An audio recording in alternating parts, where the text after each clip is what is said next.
Queens. Allora, hi. How are we today? Oh, Drea's Italian today. Oui. French? French Italian?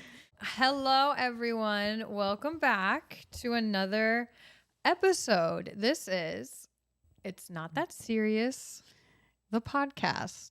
Weekly. Bi-weekly and bi-curious. I'm Andrea. And this is Lina. How are you today? I'm good. I feel like I haven't talked to you in a bit. I know. About like just life. But I had something funny and kind of nasty happen to me during Thanksgiving that I wanted to share with you. What happened? So my aunt ended up canceling Thanksgiving because my grandma got like eye surgery and just wasn't feeling good. And so I ended up hosting Thanksgiving at my house because my mom had already ordered food. And I was just like, whatever, just come to my house. If like everything's already done, just bring it here. Which was fine. But like the day of, we were kind of deciding because like my uncle has like family friends also that like they were inviting people over there. So we were like, do we all just go over there or do we separate and come over here to my house? Anyway, I was calling my mom. I'm on the phone with her. And I have this rogue tia abuela that is like my grandma who passed away. That's her sister on my mom's side, whatever. She was in a home in Colombia. She decided one day that she wanted to completely like check herself out of the home and like book a flight to Miami and like come to Miami to like with everyone, I guess. I don't know. She's not like a pleasant old lady, right? So everyone's been dealing with her like to the best of their ability, including my mom. She's staying at my parents. My parents are the ones that are taking care of her. And she's like an elderly woman, like 90 years old, like can't really walk properly, needs help using the bathroom, all that stuff. So I'm on the phone with my mom. My mom's like, give me a second because your tia just herself. And it was on speaker. And I was like, okay, whatever. And so I had put it on mute to talk to my boyfriend for a second. And my boyfriend was like, is your tia going to come over here at the house? And I was like, no, like that wouldn't happen. Like she's good. Cut to everyone gets to my house. We're having a good time, whatever. She goes to the bathroom and floods my entire bathroom. Are you serious? Yeah. So it was like a whole thing, like all hands on deck, everybody, like my dad in the toilet, like everyone. Did she do that? I don't know. Do you think she did it on purpose? I don't know. But my boyfriend looks at me and he's like, I called it. And I'm like, mother. And we tell my dad, and my dad was like, I told your mom the same thing. I told your mom that lady's gonna go to Lina's apartment to in Lina's apartment. Just to be rotten? Not to be rotten, but I think like we gave her wipes and like she couldn't reach the garbage can, so she like threw all the wipes down the toilet and it like clogged the entire toilet. So it was like a show, like legit an hour and a half trying to get the water to like not pass from like my bathroom to like all where all my shoes are. Honestly, wild. That bad? Yeah. So we regulated it and I just thought that it was a good story to share. Oh my god, this actually brings me like it's a triggering of memory. Something from the recesses of my brains that I've tried to forget. When I was in high school, obviously being really skinny in high school was like a thing. So I remember I had a really close friend and we would like binge eat and then like go vomit after. Yeah.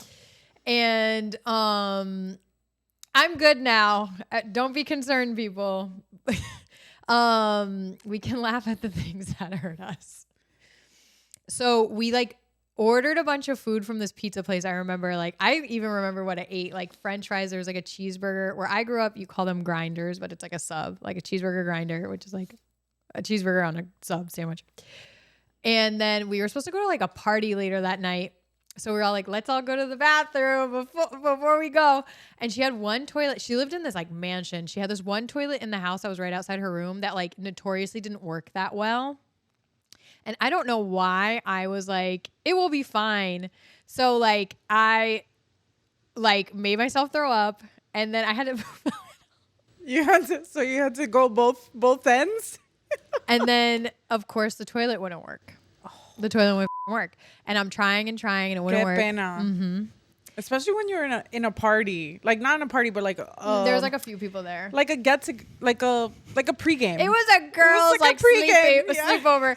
And so I'm like trying to do it with a plunger. Nothing's working. I don't know about toilets either. I'm like a teenager. Maybe I could have done it myself now that I know. And then I call her in and I'm like, the toilet's like about to overflow and it's filled with my bull literally. And she's trying to fix it. Doesn't work. So then we have to call her dad. Oh my God. And her dad had to fix it and it literally overflowed. Oh. I know. As a teen, that's like, yeah. And I'm like, they probably laugh about it behind my back. Yeah. Like, there goes your reputation. Yeah, I know. And probably the girls that were there, because we stopped being, because you know, when you're a teenager, you stop being friends. You like, you know, friendships go back and forth. Yeah. That's probably something they talk about me when we weren't friends. But from time to time, I'll think of that and be like, oh, cringe. Very cringe.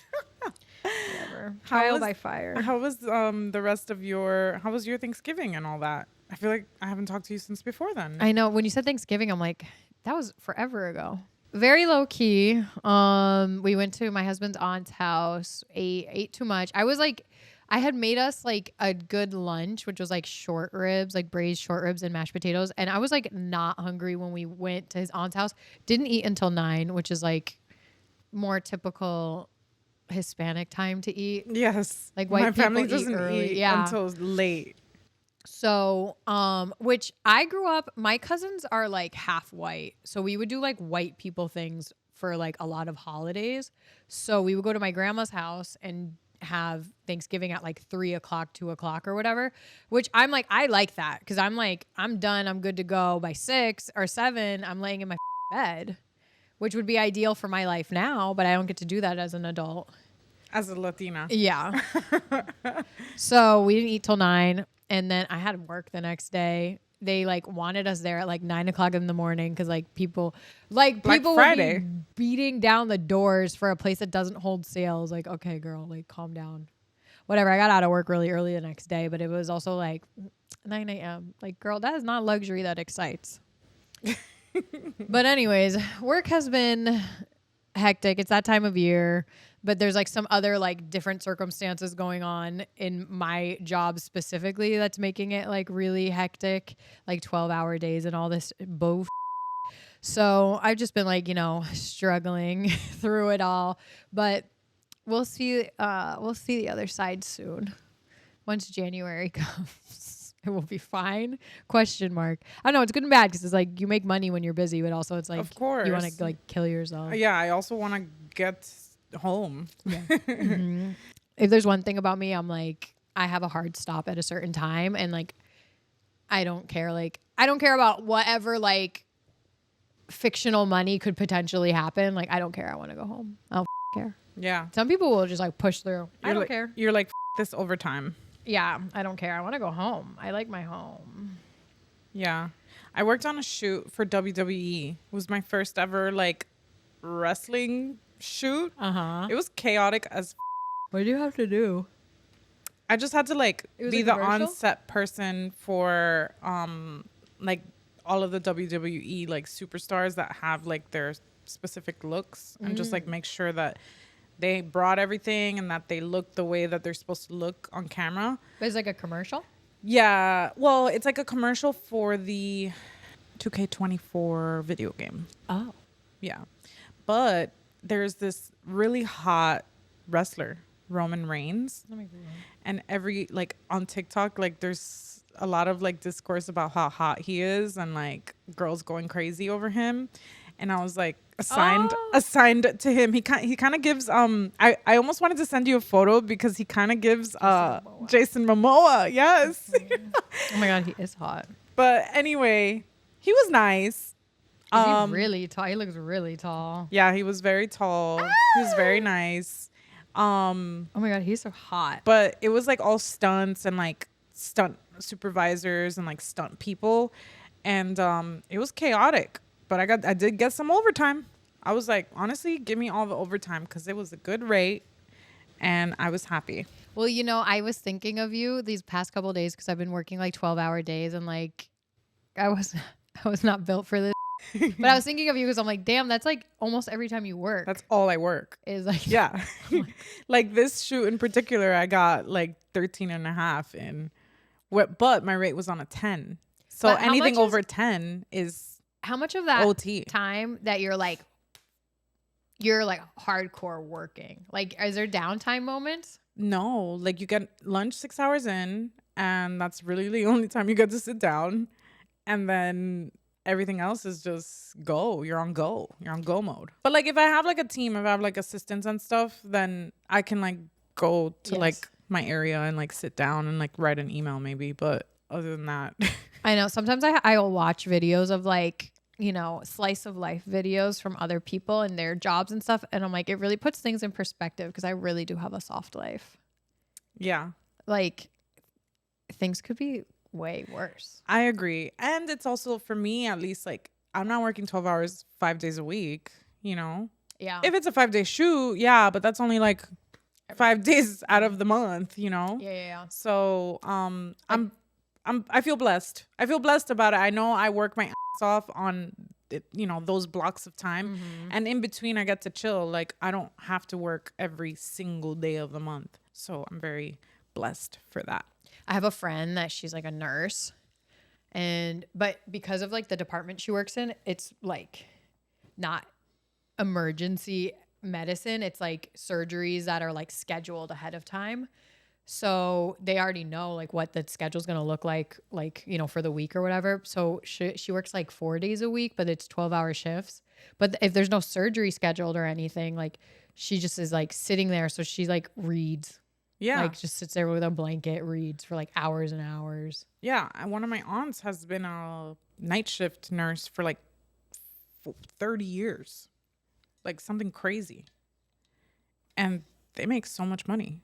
And sometimes, whatever, everyone's sleeping. But other times, you know, everyone's themselves. So yeah, it it's like sucks. That one in every 100 times that it's like you want to end it all. Yeah. I just like at the end of the day, I don't have to deal with like human waste. So I'll be thankful for that. Straight up. You know what? The whole thing with my tia abuela reminded me like why we have to, this has become like a per episode reminder of like work out. Like if you work out, then you will be more independent in your 90s, and you won't have to have somebody else moving you from the bed to the bathroom and from the bathroom to the bed and wiping your private parts. I have a question though. Mm-hmm. Was she rotten before or did she turn rotten? She's always been rotten. Yeah. Yeah. Mm-hmm. She's always been like her way or the highway. Yeah. But she provided for the entire family. She's the reason. I mean, my uncle, her brother, came to the U.S. doing business in the U.S. and she was managing his money. So basically, like anything that came from my uncle went through her and she dispersed it to the family accordingly. So basically, like she provided for the entire family and brought everyone over, you know? So like she also like never had kids. She had, so it's like, you know, my mom's like one of her kids. It's entitlement kind of, but it's also like misery for like being alone. Yeah. You know, when you turn 90, like basically like only your kids are going to take care of you. I know. That's like those, I mean, that's like always that point that people try to make when people are like, oh, I'm like childless by choice. They're like, who's going to take care of you? Yeah, exactly. But yeah, I mean, she had it good in Colombia. She was in like a nice home because, you know, you can get like your money goes long. Yeah, your money goes a long way. She was in a nice home. So she decided to leave there and come and just wreak havoc. Oh, I think too, it comes down to being lonely probably. So. Yeah, that was absolutely part of it. But the problem is that our family in Colombia would go visit her and she would just be mean to them. Yeah. So then they like stopped visiting her. So yeah, you're lonely because you are not nice to people. Yeah. My grandpa was like, my grandpa had like a live-in helper. Like she wasn't a nurse, but she like took care of him. And my grandpa was always an odd person, like his whole life. He was like rough and he had like a weird relationship with my dad. But anyways, when he got older and the woman was taking care of him, towards the end, I know he was like really raw into her. Like she would serve him food and he would literally like throw it on the ground. Yeah, Oh, like stuff like that. Yeah. Yeah, it's crazy. I mean, you become a kid. Yeah, it's weird. But I don't know. It's like, I don't want to, that's not how I want to end up. I want to still be able to walk. I don't know if you like even have a choice at certain points though. Well, at certain points, yes. But like you see all these elderly people, like if you have health problems, like terrible, obviously. But elderly people who are healthy, like don't have like sicknesses or whatever, any like actual complications, can usually like stay on their feet if they're in motion. Yeah. You know what I mean? Yeah. So it's like, it's almost just like it's a lifestyle choice. Like, do you want to be able to walk or do you not? I know what f***s me up is when you see those like elderly people that they're like at like a 90 horizontal degree. Yeah. Like, yeah. What does that happen like slowly over time? Yeah. That would suck so bad. I feel so bad for people like that. Me too. Oh, in other news, I saw that brain rot is the official word of the Oxford Dictionary. How What's did you your determine favorite? that? I like brain rot. I use brain rot. It's really apropos for this year. Bring it to you, because I know you use it. I'm surprised. So for it to qualify as the word of the year, does it have to be like a new word in the dictionary, or is it just the popular word? I think maybe it's just a popular word based off like data. Yeah. Like how much they saw it in like the internet, maybe. I thought brat probably would have been like, if it's a popular word, brat was pretty popular. But I think brain rot. The thing about brain rot is it's very like so descriptive. It's very succinct. You get to the point very quickly. Like, yes, we all have brain rot. It's like the internet. I mean, we will no longer have brain rot, hopefully after January, because it's like officially TikTok is done. You know, I thought that it was still like in the works. No, that's why it's weird that nobody's really talking about it. I think maybe people are like, we're not accepting. Yeah. They're in denial. We're not accepting this. I know. So basically, they made the bill that bans TikTok, and they're basically strong arming TikTok into selling itself to an American company to run it, which it's so f***ed up. It's literally, first of all, trying to like create a monopoly over like social media. Mm-hmm. Secondly, who's going to buy it? Who has the amount of money to buy TikTok? Is Meta. Yeah. Mark Zuckerberg just donated $1 million to Trump's inaugural campaign. As like, I'm sure it's like a little like wink, wink, nod, nod. Like, we're getting this TikTok thing. Right. Like happening. If you get me this, I'll get you that. It's like, do people not see this in front of their face? Anyways, in certain countries, I know in Canada, creators there can't get paid for their content. So you'll see Canadian creators, big ones, and they'll be like, follow me on these platforms because I don't get paid on TikTok. So I don't know if it's like physically the server is not going to be accessible in United States, which means you can't access TikTok, or does that mean that TikTok creators aren't going to get paid for the content anymore? Which doesn't make any sense. Doesn't make sense. Do you want to stimulate the economy, or do you want to cut a bunch of jobs? Like, it does not make sense to me. Nothing makes sense to me anymore. It doesn't. I also wonder, so you're posing the question, like, are we still gonna have access to TikTok, but it's kind of like be paid? Right. It's like that. I think that's kind of ambiguous right now too. So TikTok went back and like presented their case to the Supreme Court, and the Supreme Court only takes a couple cases a year to look at, but they rejected it. So they're not even looking at the case, which that means that it's done. TikTok is done, like in January. So what's the reason? What's the bill? I wonder, like, what does the bill state as to what's the reason that TikTok needs to be eradicated from the US? Their whole thing is that it's a Chinese company, and they feel that it like they have access to our data. Yeah. Mm-hmm. But it's like our data is so compromised in every single other way. Like, you know what people don't even think about? Like, when you get into your car, you know, there's no like consent, but they have full access to your phone. Like, when you connect the Bluetooth to your phone, that car company has all that. You're not agreeing to anything like you do on a different device because you know that's not regulated. Yep. So like this is regulated by the government. When you get in the car, that is not regulated. So like BMW, Ford, Cadillac, they all have all your data. They have access to your phone. Where you go. Yeah. How long you stay. Yeah. So it's just, I think like people say it's because that's where people are getting like access to like real news.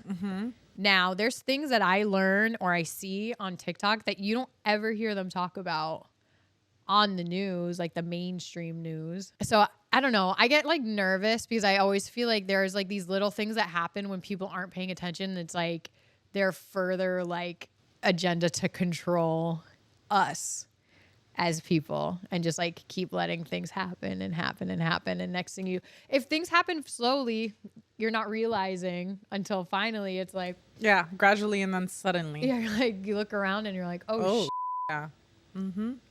So I don't know. They already presented like some other app called like Lemon something because shorts don't hit the same. I don't know what it is. Shorts don't hit the same on Instagram. I'm not giving Mark Zuckerberg any more money. YouTube, those shorts are whack too. Yeah. TikTok just got it. There's something about, I don't know, when a TikTok video goes, it's like, it goes. Like, you don't like halfway go. Yeah. In TikTok. I know. Like, if I have to commit when I'm like, oh, I'm like watching TikTok. Like, if I'm watching TikTok, like I'm there for hours. Unfortunately. So maybe it's good. Like get the damn TikTok off my phone. But as a creator, like as us as creators, even with our small platform, like you just have like better reach. And Meta and Instagram, they're so oversaturated with like sponsored content and stuff. You're not reaching even like a fraction. Although the TikTok shop thing, that's kidding. It's killing me. It's like it actually is killing the experience for me because I just like won't. I just won't interact. I'll swipe. But I find myself scrolling the comments and reading the comments more. Like I'll get on TikTok, watch 2 videos, and one of the videos I'm like deep in the comments, just scrolling and scrolling and scrolling and seeing what people are saying, and then. This is my cycle. I'm in the comments. I see what someone says that I don't know what it is. And I go to Google and I Google it. And then I never get back to TikTok because now I'm on Google, like reading more things about something. So by the time I get back, I'm like, all right, you know, maybe I'll go to Instagram instead, you know? So it's kind of like, that's my cycle. One thing about TikTok that they need to figure out is like, you know, when something is like viral and it's talking about a specific thing and then it has that highlighted word that you click the search. Yeah. The search never actually shows what it's about. Yeah, it's always wrong. Yeah. A lot of times. They can figure that out. But I like the comment sections in TikTok is way better than on Instagram.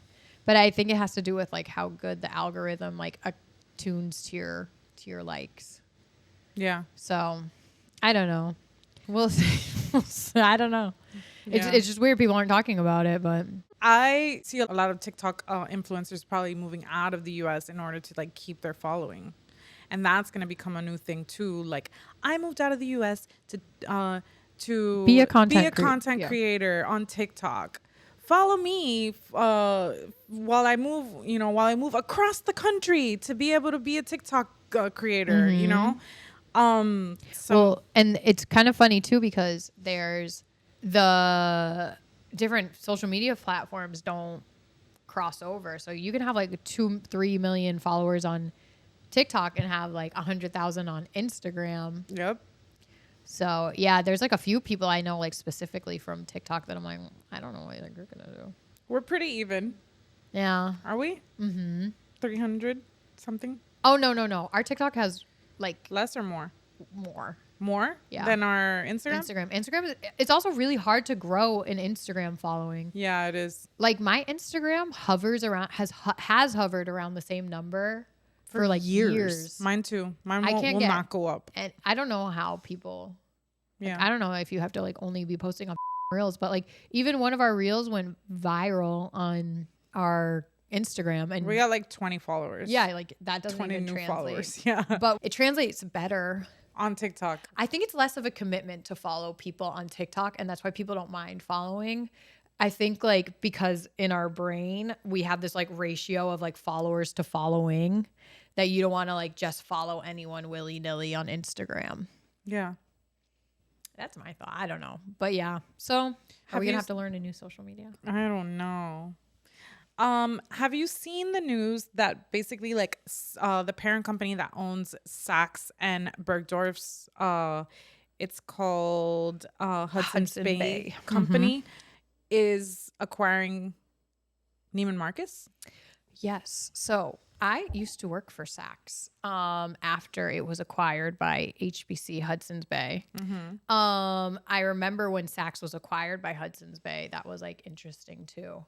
That's kind of the thing about these big companies, especially like you're just kind of buying the name, is that especially in retail and now in this world of like private equity, these companies that they're actually just like kind of getting like bought, gutted, and sold to other companies. So it's always like a lot of movement.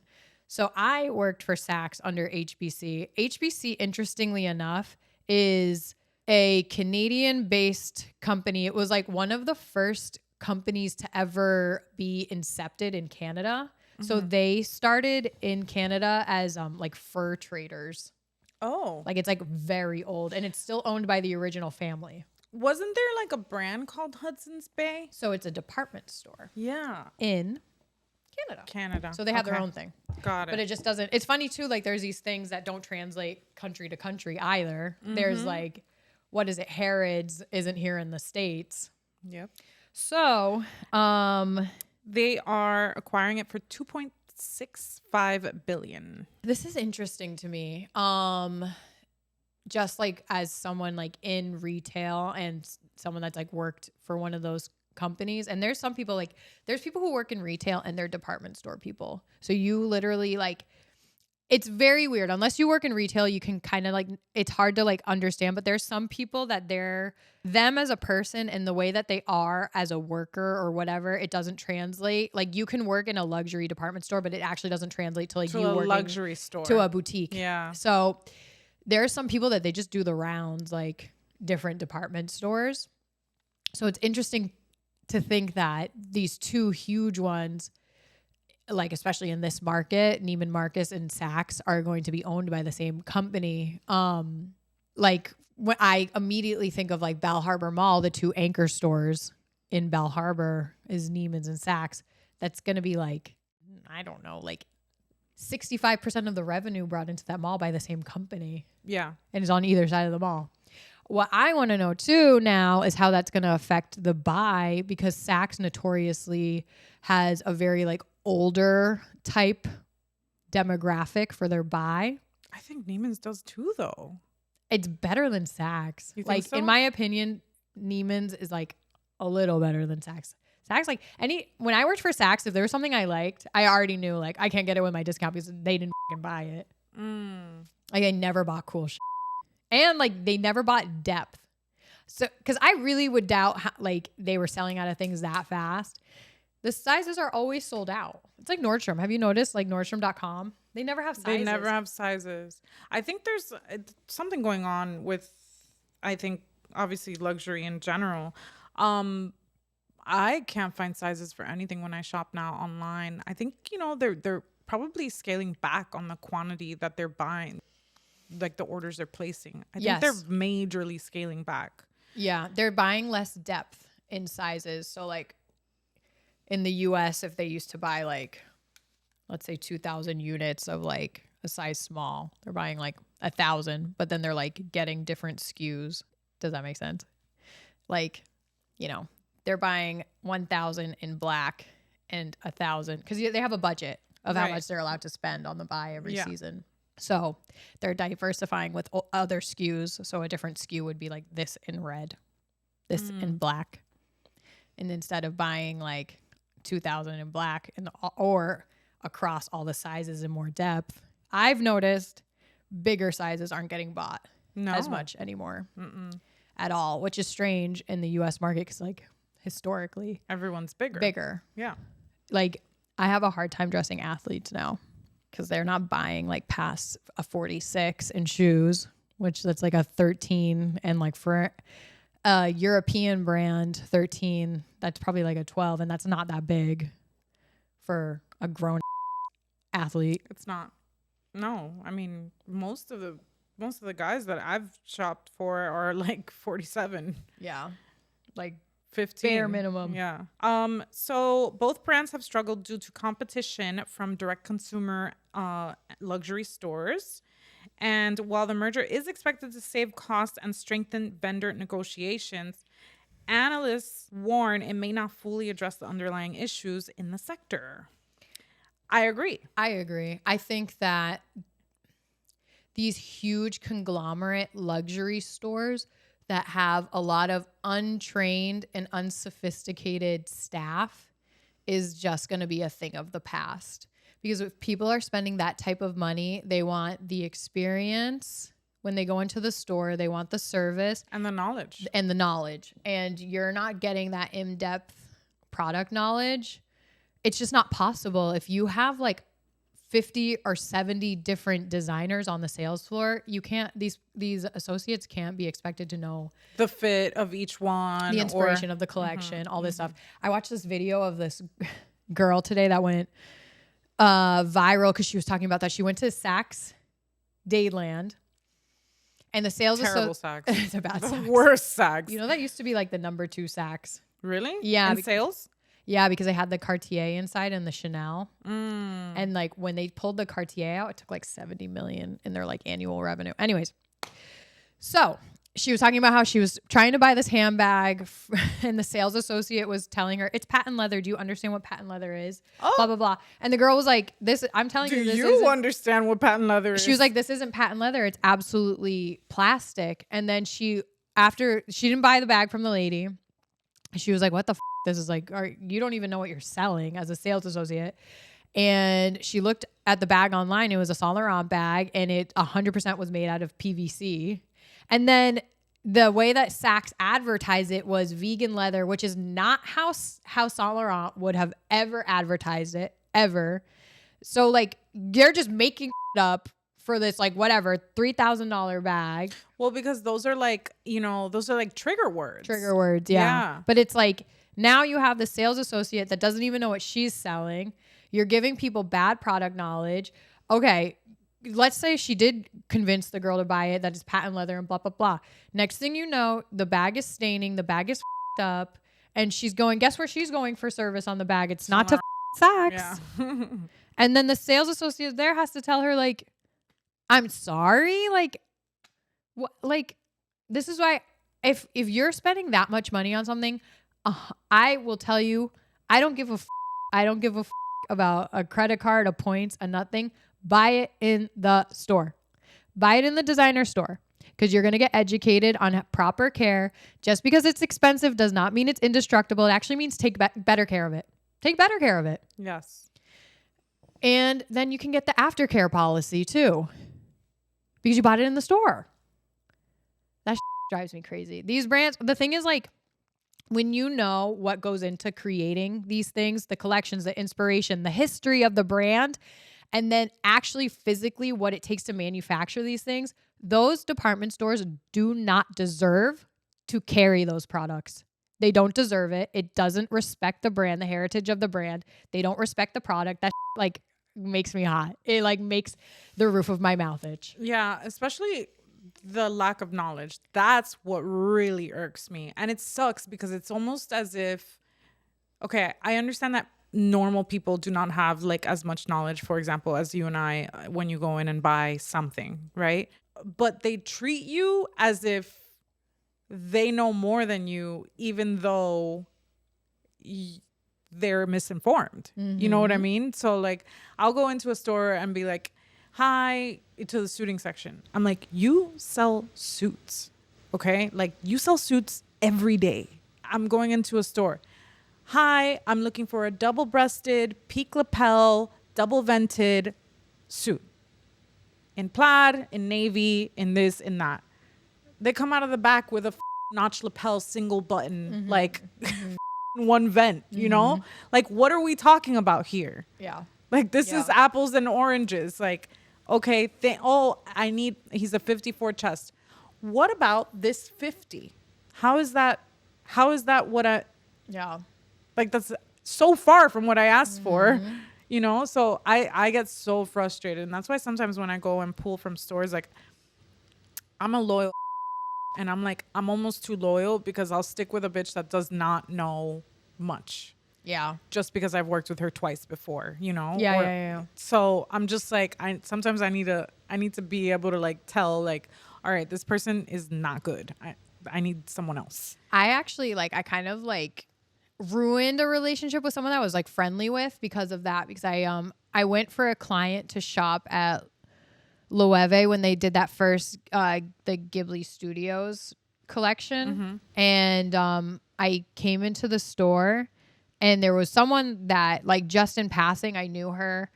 I had friends that had worked with her in the past for other things, and I went in there and it was just like she could not have given a about like anything, and like you don't know like potentially what this could have been, you know what I mean? Like either way, like whoever comes in, you don't know. And I was like, hey, like I need something for this client, whatever, like can you help me? And she just like could not have given a I was like, perf, bet.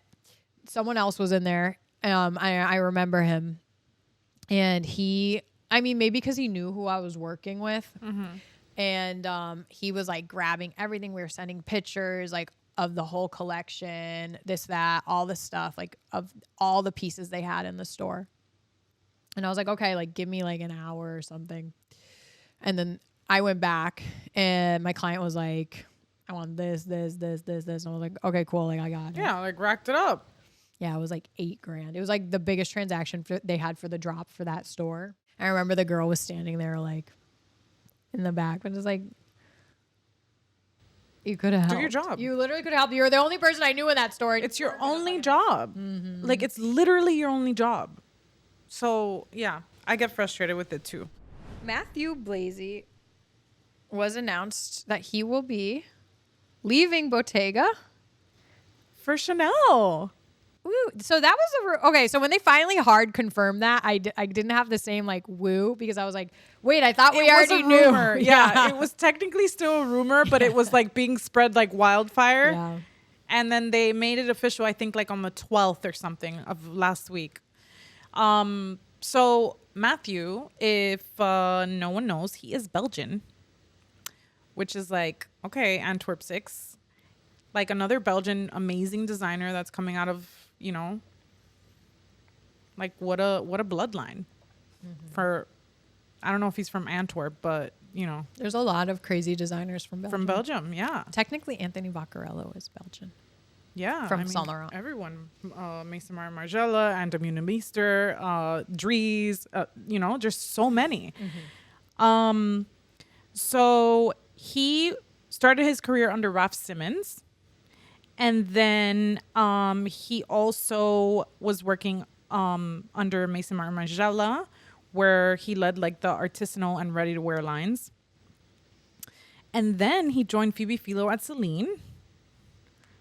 And after that, he was design director for Calvin Klein alongside Raf.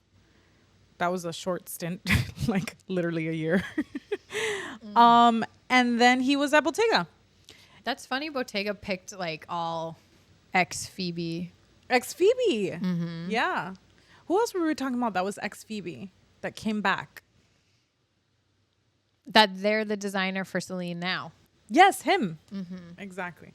That's so funny because it's such like a. I feel like it's like Phoebe's school of design. Yep. Because it's such a certain aesthetic that could be like its own subgenre of like clothing almost, because like it's been so widely adopted, and now there's like all these people that worked under her that now are out like doing their own thing in this Yeah, world. I mean, to end up at Chanel, That's crazy. that's So big time. Chanel is big time. Everyone's excited because they say that with Bottega, he really he elevated. he elevated it, but he was able to keep like the how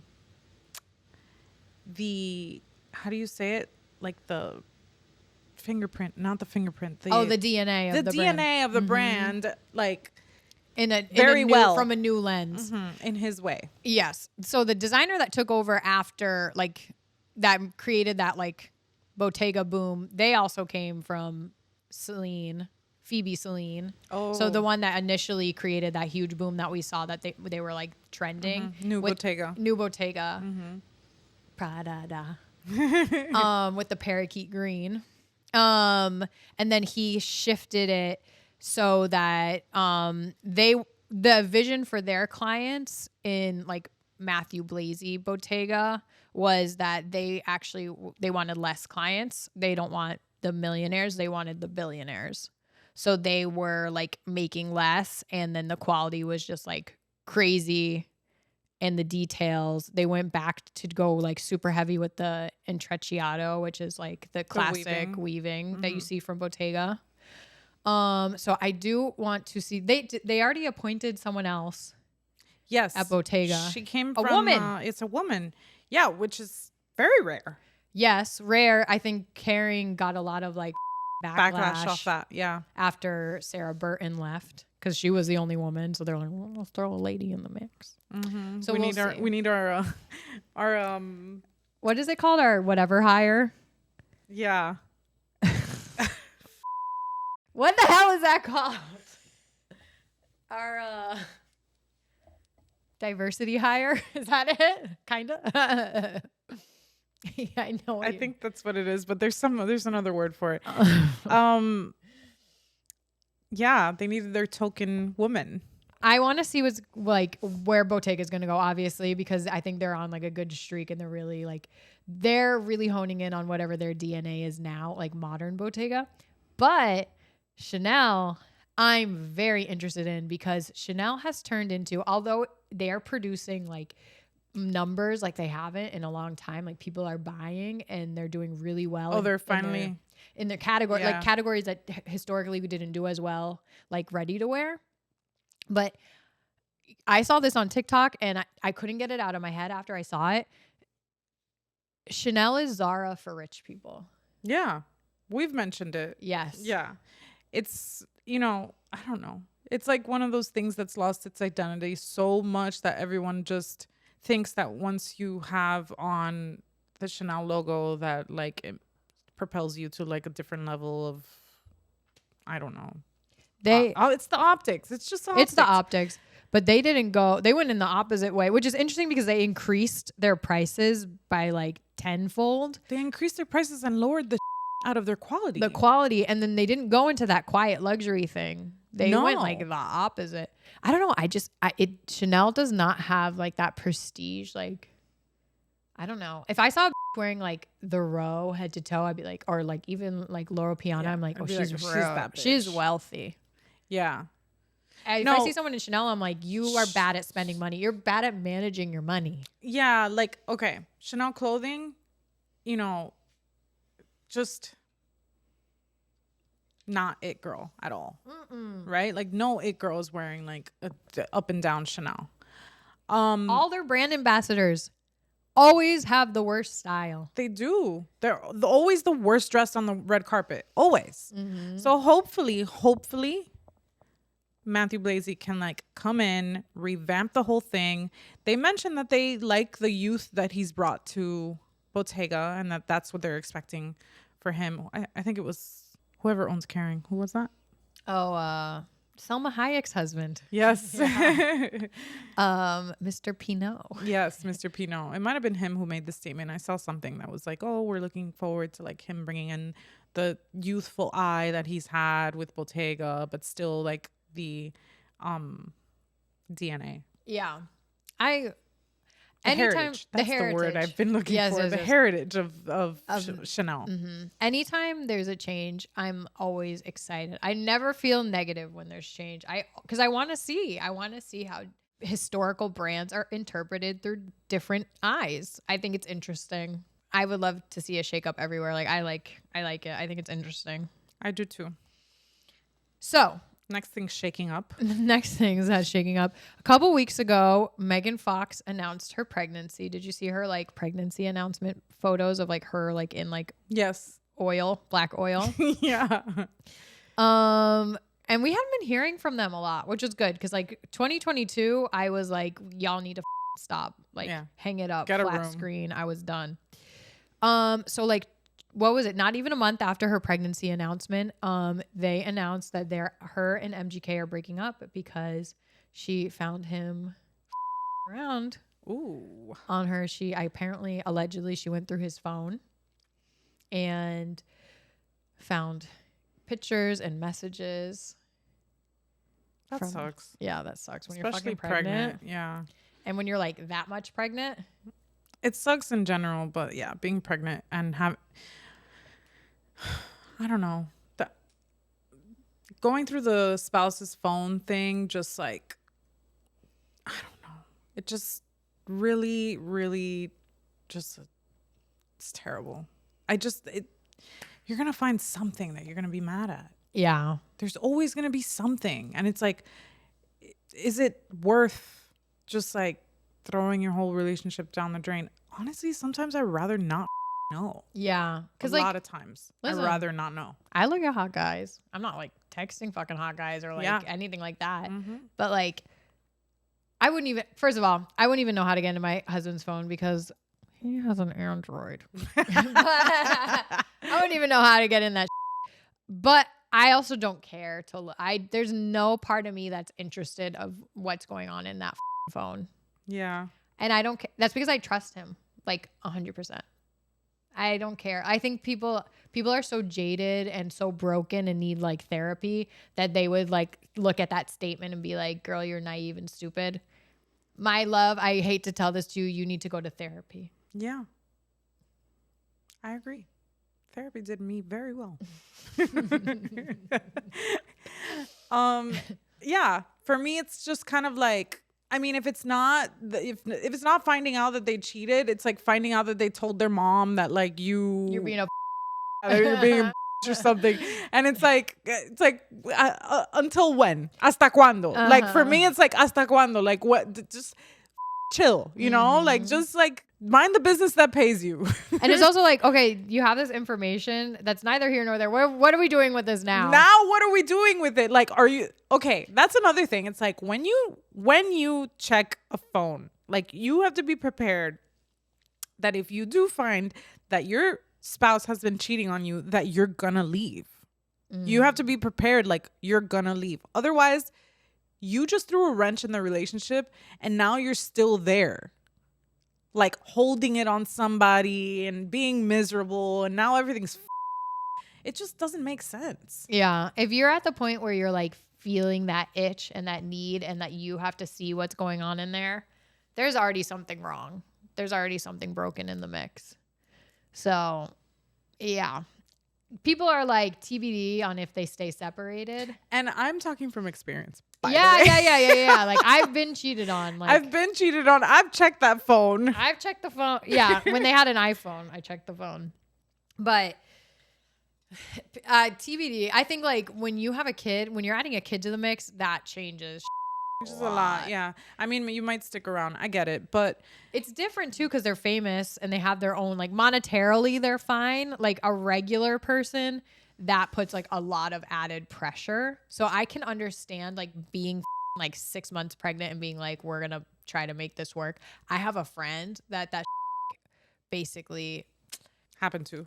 Yeah, like was casually dating someone, found out he was like cheating, basically, broke up with him, then found out she was pregnant. Oh.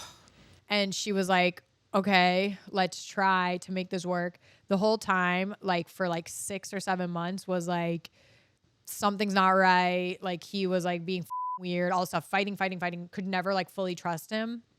And then finally, when she was like 7 months pregnant, he had moved her into like his house, all the when she was like 7 months pregnant, he was like, actually, like, I don't think I'm ready for all this commitment. Like, I'm like breaking up with you and I need you to like go move in with your parents. Like, Your girlfriend's 7 months pregnant with your kid.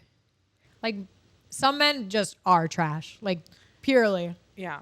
Some men just are trash, and it doesn't even matter if you raise them well. They're just trash. Mm-hmm. Especially, like, these guys that they moved to Miami from, like, wherever, like, in town they grew up in, and they don't know how to, like, restrain themselves. Like, grow up. You're in your mid-30s. Grow up. Do you need to be every stripper you meet? I saw a TikTok the other day that was like a guy combing his balding hair over, and it was like me in my 30s combing my balding hairline on my way to tell someone I'm not looking for anything serious. And I'm like, literally everybody. Literally every man on every app. I remember in my early 20s when I was like dating more casually, and like literally guys would tell you anything for you to just like finally like put your wall down. And then finally when you're like, okay, like let's do this, they're like, whoa. Yeah. I didn't say all that. You're like, why did you tell me all those things? Oh, thank God. I know. Thank God we're not on the shelf anymore. I know. But honestly, if God forbid something happened, like, I don't.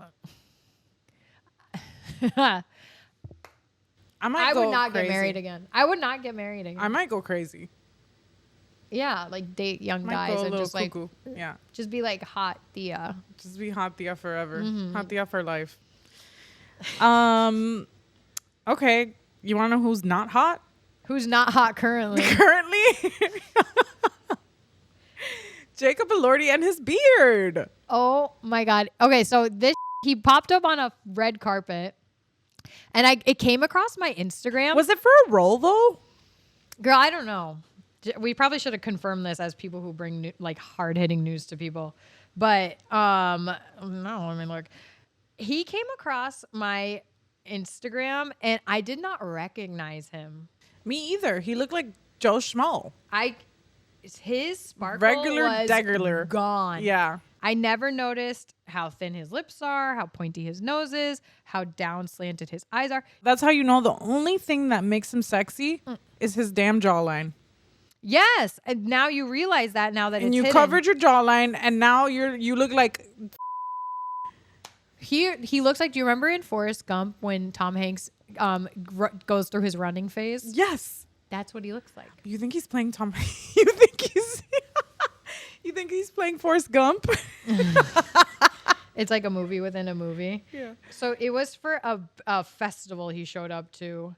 And then on top of that, the Marrakech Film Festival. On top of that, with his beard and his long hair. The long hair is fine. I just can't believe this man with the mustache looks so different with a beard. Anyways, usually beards like really do it for me. I'm like, you need facial hair. I love beards. Yeah. If you know what it is, facial hair, you can't. It's the texture of his beard. It's a bad beard. It's a bad beard. It's the texture of his hair there. If you don't have a beard, you cannot ride this ride. Personally, you need facial hair to ride this ride. But then people were really examining the photos, and they saw he fixed his little gap tooth. Ooh. He fixed his little teeth that were so cute, and I love that about him, that he had his natural teeth. Oh, did he get like fake terrible veneers? It's like, or he just like closed it? The gap got like not as prominent, and I think they like tried to even out some of the teeth. And I'm like looking at him. I hate that. I hate these chick-lick teeth that everyone has. Can you show me his new teeth? New teethuses? Show me to me. Yes, please hold. I mean, they don't look as bad as I imagined. I had my dentist tell me once, she's like, there is nothing stronger and better than your natural teeth. Mm-hmm. And then to put veneers on your teeth to then mimic your imperfect teeth does not. That math does not math to me. It does not make sense. You have to be so careful what you eat the rest of your life. You actually have to like maintain them over the years. It's super expensive. Like a good mouth of veneers is like $100,000. Yeah. Minimum. Absolutely. I just don't understand people not wanting like unique character to their face anymore. Yeah. I wonder, especially being an actor, if like these things are told to them, you know, like, hey, like, you know, like we feel like you would get booked a little more if like you fix your teeth. Or if like he just went and did it and then now he's going to like suffer the consequences. I think it's that. And maybe not get as many bookings. Because think about it. He already had like a huge year, like Euphoria, Saltburn. Like he already had like. For him, it's probably the opposite. The opposite. Yeah. Someone like, actually I have a lot of respect for it. This is very random because she has with her face a lot. But she's never with her teeth. Ariana Grande. And I wonder if she doesn't with her teeth because of like if she's scared about like wind passing through and like. Yeah, it changes your voice. Yeah. Like Freddie Mercury. He couldn't. Freddie Mercury had a crazy overbite, but and extra teeth. If he changed his overbite, it would change his voice. So he decided not to do it. When I did Invisalign, after I finished my Invisalign, I started like, I never in my life before, I started like spitting more when I talked and like wind, I could feel the wind coming through because there was a shift and I had an overbite too. Yeah, like a whistle. It's very real. Yeah. Yeah, I found that to be super interesting fact about Freddie Mercury. I think Freddie Mercury, like, also interesting fact, he had like double the teeth you were supposed to. He had a bunch of teeth, yeah. Like extra teeth. Mm-hmm. You know what else I don't appreciate? The update on this stupid Apple update. The worst. This is the worst. On record, this is the worst update that's ever happened. The photo album. The photo album is insane. And then have you noticed the thing when you're texting and then it highlights and then it changes the thing to be like bold, pulsating. You don't even have control over it. It just does it. Yeah, I feel disrespected. I like sent a serious text message to my mom and it like highlighted and it went like, wow, wow, wow. And I'm like, I'm sorry, mommy. That was the phone update. And she's like, your father says it's the worst. And I was like, it is the worst, mommy. It's really bad. I can't even find my favorites folder anymore. Where the hell is the favorites folder? It's gone. Yeah. And I did like the adjustments. Like I had seen this TikTok video where it was like, if you hate the way the photo app looks now, like just do this, that. And I did it. So it's like a little better where like you have certain folders on the bottom where those are the ones that usually would have been there. But like, I don't even know if the favorites folder is there. Yeah. She's gone, baby, gone. And it's like, sometimes I'll save things to my photo album, like whatever. And it doesn't come up. Like you have to go to recents for it to come up. It's stupid. Really Whoever confusing. did that. Like, I want to know, because it's not one person that decides that. It's like a boardroom full of developers and all this stuff. And all of them were like, yes, love this. Great. There was a TikTok that someone said, like, this is the guy that was releasing the photo app. He's like, I'm not ready yet. There's donuts in the break room. Okay, I'm sending it.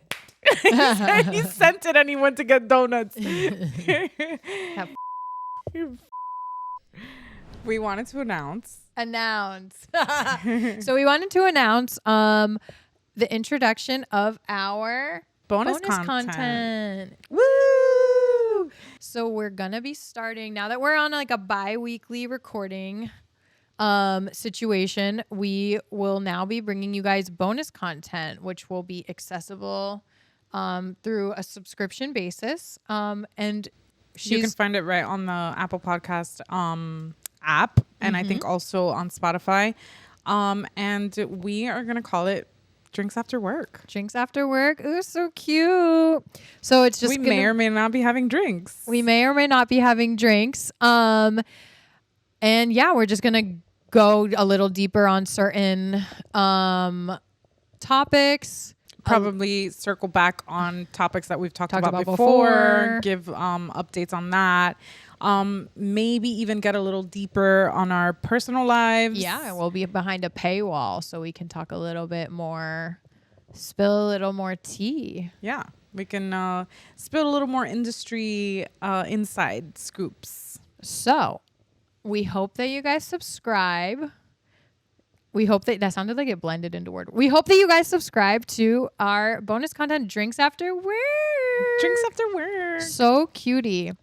So yeah, we want to thank you guys for tuning in. Every other week. You can subscribe to us on all platforms, TikTok and Instagram. It's Not That Serious, the pod. You can send in your topics you want to hear us talk about on the Drinks After Work.